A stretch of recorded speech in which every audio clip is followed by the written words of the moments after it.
du Fils, dit Papa Dialunga na notre Seigneur Jésus-Christ, et le Saint-Esprit dit Papa Diangenda Kuntima en la personne de sa divinité, Papa Simon Kimongo Kengani. Merci Papa Président de m'avoir accordé la parole. Vraiment, Maman Elise, merci infiniment, parce que c'est vrai, nous sommes en ce mois de décembre, le fin de l'année. Tu as parlé du bilan qu'on doit faire chacun, annuellement parlant. Mais comme tu as dit d'ailleurs, le bilan doit le faire d'une manière continue. Et sur ce, je vais d'abord partir d'une anecdote.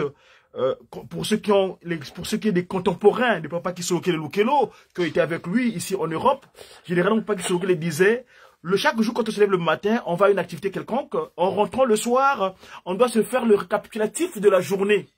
Qu'ai-je fait de positif? On doit noter les points de la journée, en fait, avant de dormir. Quand on fait sa prière avant de dormir, de monter au lit, et on doit faire un récapitulatif de la journée complète. Donc, c'est ça. Et un autre élément, et je parle d'une anecdote d'un contemporain de Papa Kisolokele Lukelo. C'est Papa Kisolokele quand il venait en Europe, en France particulièrement, il séjournait chez Papa Wawa. Et là, je le tiens de mon grand frère, le Papa Jack Alexis Imeni. À l'époque, quand j'étais sympathisant kimonguiste, je fréquentais les kimonguistes, je cherchais des informations à gauche à droite pour savoir qu'est-ce que c'était le kimonguisme. Et ben, il m'avait invité chez lui là-bas, dans le 95. Pendant mon séjour chez lui, on échangeait. Il m'a parlé d'une anecdote. Que Papa Kisolokele. Qu'est-ce qui se passe? Ce jour-là, je parle de serment d'amour, hein, pour présenter le thème qu'on est en train de débattre.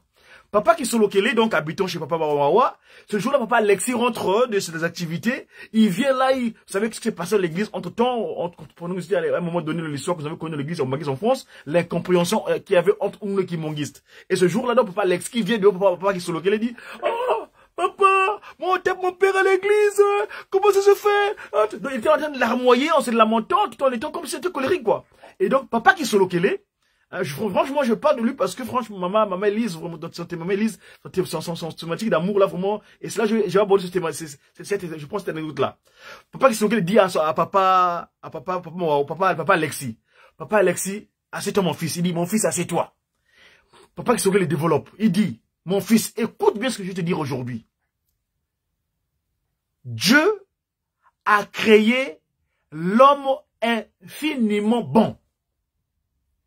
Et toi, écoute-moi bien ce que je te dis. Faut pratiquer ce que je te dis dorénavant. Quand tu vois un humain, fais attention à ce qui est bien en cet humain-là. Ne fais pas attention au mal de cet humain. Papa Kisolokele, il dit à Papa Alexis, quand tu vois un humain, fais souvent attention à ce qui est bien en cet humain-là et non le mal qui est en cet humain-là. Et moi, quand Papa Alexis avait raconté cette histoire-là, depuis ce jour-là, en tout cas, j'avais fait un corollaire. J'avais dit, je me suis posé la question, tiens, mais pourquoi Papa Kisolokele parle de ça? Pourquoi il parle de ça? Il dit on doit souvent prendre ce qui est bien dans l'humain. Et là, je remonte à l'Éden. Donc, moi, là, j'ai fait mes recherches, mes propres recherches à moi. Le thème que Maman Elise a développé, c'est le mensonge. Mais qui est le prince du mensonge? Vous savez que le monde aujourd'hui est corrompu à partir du mensonge. Vous savez qu'à l'Éden, Lucifer, c'était ennemi.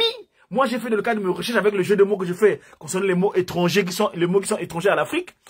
Nous, dans le Mandomé, Papa Beladjo, Papa Simon l'avait dit, comme Papa Dialunga l'avait dit aussi à Papa Simon, l'avait fait dernièrement, Papa Dialunga n'a dit à Papa Simon, quand vous prenez des mots étrangers, mettez-les dans vos langues naturelles. Et Papa Beladjo, dans ses recherches, avait dit que quand les mots étrangers, vous les lisez, vous les écrivez tels qu'on l'entend. Et moi, généralement, il m'arrive très souvent d'extrapoler concernant les mots. Quand je vois le mot ennemi, l'aîné, notre aîné qui est tombé sur terre, premièrement sur terre, qui avait défié Papa Kisolokele, Papa Dialunga, Papa Diangenda dans les cieux. Et quand il est arrivé, pour faire tomber l'humain, dans le projet de faire tomber l'humain, que lui aussi qu'il soit l'homme, c'est-à-dire qu'il prenne aussi le corps humain, c'est-à-dire quand il a réclamé le droit de l'homme, parce qu'il a réclamé un droit d'être homme. Parce qu'il était que esprit, il n'était pas physique. Mais il a réclamé le droit d'être homme, il est parti du mensonge pour son droit de l'homme. Voyez-vous? Et donc le mensonge est quelque chose d'extra, c'est le premier mal sur terre. Le Nwenge, là, Papa Jack, merci de l'avoir rappelé. Le Nwenge, là, ça dit que c'est ça le mal qui court sur terre. Et pour ne pas tirer en longueur, et par rapport au corollaire, il y a un cantique que j'avais tiré de Papa Kisolokele, parce que qu'est-ce qui se passe aujourd'hui? Le mal se perpétue comment? Maman Élise a fait état, quand elle gifle sur la joue gauche, dans la joue droite. Mais c'est pourquoi? Pourquoi cela? C'est parce qu'on doit perpétuer le mal. Aujourd'hui, quand tu me donnes un coup de poing, moi je te remets le coup de poing. Et le coup de poing va partir de gauche à droite, et ça va se perpétuer. Or, si tu donnes un coup de poing à quelqu'un, et cette personne ne te répond pas, même toi qui donnes le coup de poing, tu seras fatigué. Parce que tu dis, mais tiens, c'est pas possible, je vais te le maltraiter là, il me fait rien, et toi, tu seras ridicule. Et on ne rend pas le mal par le mal, tu arrêtes la chaîne du mal, justement. Or, nous, généralement, les humains sur terre, oh, mon est un tel, ah, il y a un nouveau mon, donc, on fait attention à ce qui est mal en des humains. Or, le mal, c'est comme ça, c'est perpétue. Lucifer continue à régner sur terre dans ce sens-là. Et donc, vraiment, Maman Élise, merci pour ta thématique. Le Christ, c'est Jésus. Parce que Papa Dialengenda, dans un slogan, il dit que c'est pas pour rien qu'on a mis en avant l'amour. Bolingo, mi beko misala. Tout ça qui bolingo, il bosse pas battre parce que bolingo ne. Zola kufike mbizazo. Zola bankundi tusimbe no. Yisuka vovele. Je peux finir ta prédication par ce cantique là aussi. J'ai dit, Papa, pas de Zolana. C'est ça l'amour. Et attention au mot français, parce que le mot amour dans la langue française, c'est encore un mot que Lucifer a utilisé pour faire périr son règne. La langue de français qui est une langue vraiment très complexe, qui a beaucoup de choses qui sont pas en adéquation vraiment avec la tradition congo en quelque sorte. Par rapport au mot. Parce que nous, le mot amour, c'est Zola. Qui est contraire de notre mot amour, dont on fait l'amour, qui n'a rien à voir avec le Ginsouza. Voyez-vous, c'est des pièges comme ça de la langue de communication, faire attention quand nous parlons. Donc vraiment, merci une fois de plus. Et le Christ, donc Jésus, par rapport au mois de décembre là, peut-être qu'on en parlera le dimanche, les mardis suivants, parce qu'il y a une thématique qui va arriver là. Pourquoi le pardon de Ève? Papa Simon qui m'a là, il est en train de parler en Kamba là, peut-être qu'il est en train de développer ça, parce qu'il en a fait état dimanche dernier. Le pardon d'iniquité d'Adam et Ève, en décembre, ce mois de décembre là. Le Christ, c'est Jésus, le Nazarien là. Quand il est revenu en Kamba, ça dit le papa Dialungana, ça, pour moi, c'est un retour pour moi. Il était revenu chez nous, simplement parce que c'est le brebis qui l'avait fait faire rentrer là-bas à Nazareth. C'est celui qui est venu récupérer en Kamba le 24 décembre. Nous allons passer l'anniversaire là, bientôt là. Bref, en tout cas, Bolingo, l'amour, c'est le symbole, c'est ça qui arrête le mal. Donc voilà un peu ce que je peux simplement compléter par rapport au courant papa qui se loquait. Et d'ailleurs, par rapport à l'ennemi, Lucifer, quand tu perpétues le mal, quand tu rends le mal par le mal, oh, on dit, Satan abongwanaka, mon dit Mikeba, Satan mayel, oh, pourquoi je fais le mal? Peut-être qu'à l'instant T, l'ami qui était à côté de moi, là, qui a créé une incompréhension entre lui et moi, il n'était pas disposé spirituellement, eh ben, Lucifer l'a utilisé, comme on dit aujourd'hui, papa qui se regarde avec papa Diagane, papa Formaz le dit dernièrement en Kamba. À l'époque, Lucifer avait utilisé le serpent. Dorénavant, il utilise le serpent, il utilise seulement entre nous les humains, parce qu'il avait réussi à se faire chair. Donc voilà un peu ce que je voulais simplement compléter par rapport aux thématiques d'amour là, au nom de pas qui se loquer, d'aimer nos ennemis, au nom de pas qui se loquer, les pas de l'opéra d'Angene. Merci. Merci, Papa Godi.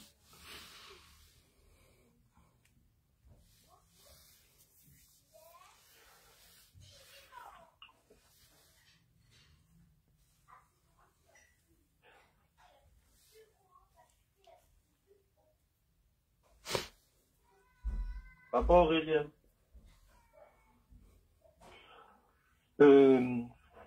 Merci Papa Godi pour ton intervention. Moi je voulais aborder cette thématique-là sur le plan un peu plus global, en ce sens que Simon Kimbangu en 1921 a été victime d'une hostilité sans pareil. Il était dans l'église catéchiste chez les protestants, à la Mission Society, à la British Missionary Society, BMS. C'était un serviteur de Dieu. Lorsque il commence son ministère, les premiers détracteurs de son action, certes, vont être ses propres coreligionnaires, mais surtout les missionnaires. Puis, toute la colonie. à travers le ministère de Papa Simon Kimbangu,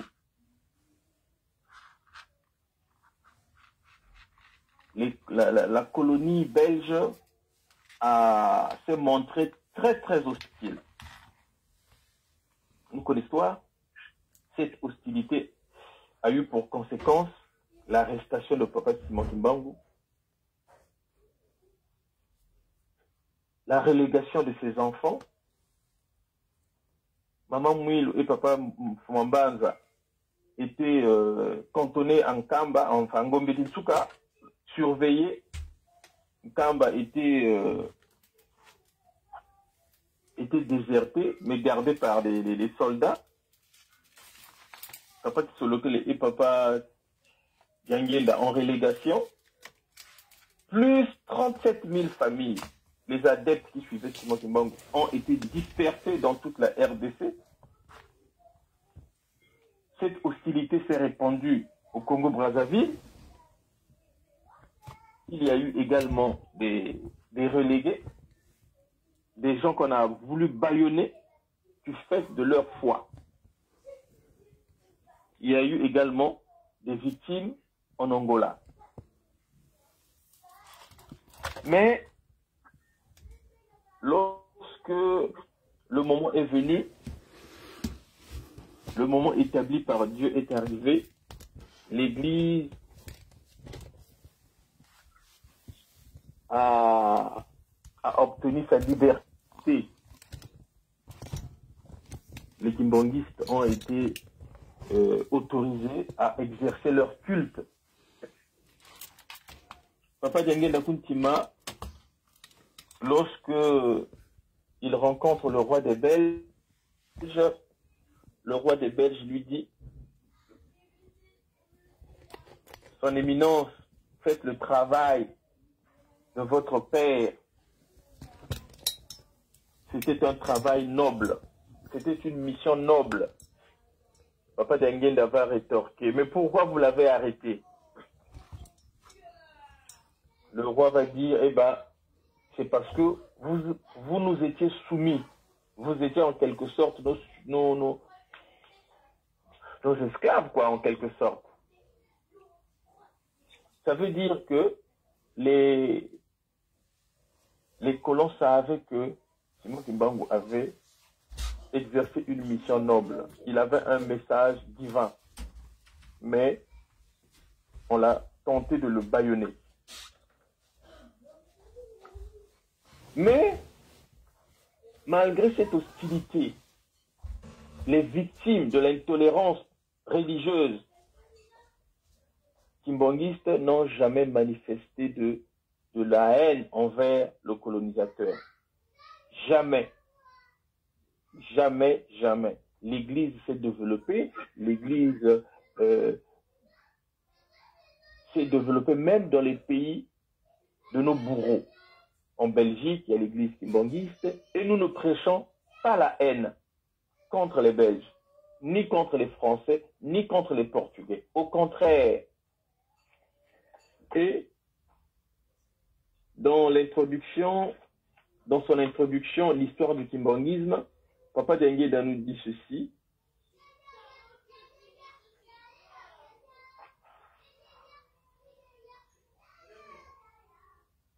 Le kimbanguisme se caractérise entre autres par le profond sens de solidarité qui lie ses membres et qui a fait dire à plus d'un observateur que les kimbanguistes, quelles que soient les nations auxquelles ils appartiennent, constituent une seule famille. Donc, que tu sois blanc, que tu sois noir, que tu sois jaune, que tu sois rouge, quelle que soit ton origine, tu peux être kimbanguiste et tu vas constituer, en fait, tu vas appartenir à la famille kimbanguiste. Et donc, nous ne devons avoir aucun ressentiment. C'est ce que maman nous a prêché tout à l'heure. Nous devons n'avoir aucun ressentiment vis-à-vis de nos adversaires au sein de l'Église et en dehors de l'Église. Jamais de ressentiment. Et Papa Diangenda continue dans son introduction dans l'histoire du kimbanguisme, il dit « Après s'être échappé du pays de l'esclavage, le kimbanguisme qui a traversé le désert est enfin arrivé en terre promise. Demain, une génération qui n'a pas vécu en Égypte en prendra la relève. Les risques d'échouer sont minimes et c'est là la consolation, car des dispositions ont été prises afin que demain, le kimbanguisme puisse, dans l'harmonie et la cohésion, atteindre de nouveaux sommets, spécialement en ce qui concerne sa spiritualité. » Fin de citation. Ce qui caractérise la spiritualité kimbanguiste, c'est ce que maman nous a enseigné. La paix, la concorde, l'amour, les commandements, la pratique des bonnes œuvres. C'est ça. C'est ça, parce que l'esclavage est fini. Donc, chère maman, cher papa, méditons bien ce que on nous a enseigné aujourd'hui. Nous ne devons jamais avoir de ressentiment au sein de notre Église, entre nous, et surtout pas contre nos bourreaux d'hier. Mais parce que Papa Simon Kimbangu, ça c'est le roi des Belges qui l'a témoigné, il avait un message noble à partager. Et parce qu'il avait un message noble à partager, toute personne qui va adhérer à ce message fera partie de la grande famille kimbangiste. Je n'ai fini au nom du Père, du Fils et du Saint-Esprit et je passe la main. Merci, Papa Aurélien.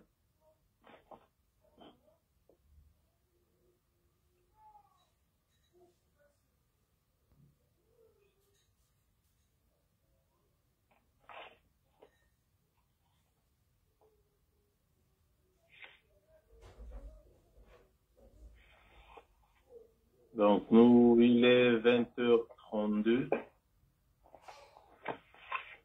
Et comme on n'a pas d'autres intervenants, nous allons donner la parole à Papa Aurélien. Et par la suite, il va nous faire aussi la prière finale. Nous, avant d'arriver à la prière finale, nous interpellons la jeunesse kimbangiste, en ce sens que nous devons faire l'effort de nous investir pour que notre rencontre soit riche. Aujourd'hui, nous avons constaté que Maman Élise nous a apporté un thème riche qui nous pousse à la méditation. Demain, nous espérons que ce soit Maman Solange, que ce soit Papa David, Maman Madeleine, vous allez nous apporter. Mais une question que vous ne maîtrisez pas bien, que vous allez en avance nous proposer, proposer à l'assistance, à la rencontre, à nous tous. Moi, je voudrais que nous réfléchissions sur telle question. Comme ça nous donne la possibilité de chercher, de creuser comment on peut entendre ou comprendre la question qui est mise sur la table. Donc, nous espérons votre entière implication pour que nous ayons tous la compréhension de toutes les thématiques kimbanguistes. Le kimbanguisme est tellement riche, tellement profond, que personne ne connaît mieux que son prochain. Nous tous, nous venons pour apprendre. Donc, c'est pour cela que je demande notre contribution à nous tous, que nous amenons des sujets, des thématiques pour que nous y réfléchissons ensemble. Beaucoup de choses ont été dites sur le kimbanguisme, mais nous sommes encore à l'étape on apprend quoi. Voilà ce que je voulais dire. On apprend, on apprend, on apprend. Il y a encore beaucoup de choses à apprendre. Puisque nous sommes arrivés au terme de notre... Oui, pas Aurel, s'il te plaît, 2 secondes, si vous permettez. Papa Jack, oui. Juste pour... je dis que je rends grâce à Papa Simagi Monkengani parce que j'étais prudent.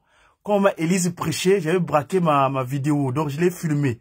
La vidéo est disponible, tellement que c'était riche. Heureusement, j'étais bien inspiré parce que cet enseignement est tellement utile et que selon les Molières, pour la bonne compréhension, je l'ai rendu disponible sur le YouTube déjà. C'est déjà disponible là. Sur la thématique qu'elle a abordée. Okay. C'est pour l'information. Merci beaucoup. Merci beaucoup. Donc, nous sommes arrivés au terme de notre rencontre. Nous espérons que nous avons pris note de ce qu'on nous a enseigné aujourd'hui. Nous allons faire l'effort de revenir, d'être au rendez-vous mardi prochain. Le thème sera proposé, comme puisque nous allons entrer dans la période de la nativité du 25 mai. Nous allons essayer, pendant ces dernières semaines, de méditer sur la nativité, la vie de Papa Dialungana Kiangani, qui était le gardien des lieux saints. Qu'est-ce qu'il nous a laissé comme héritage?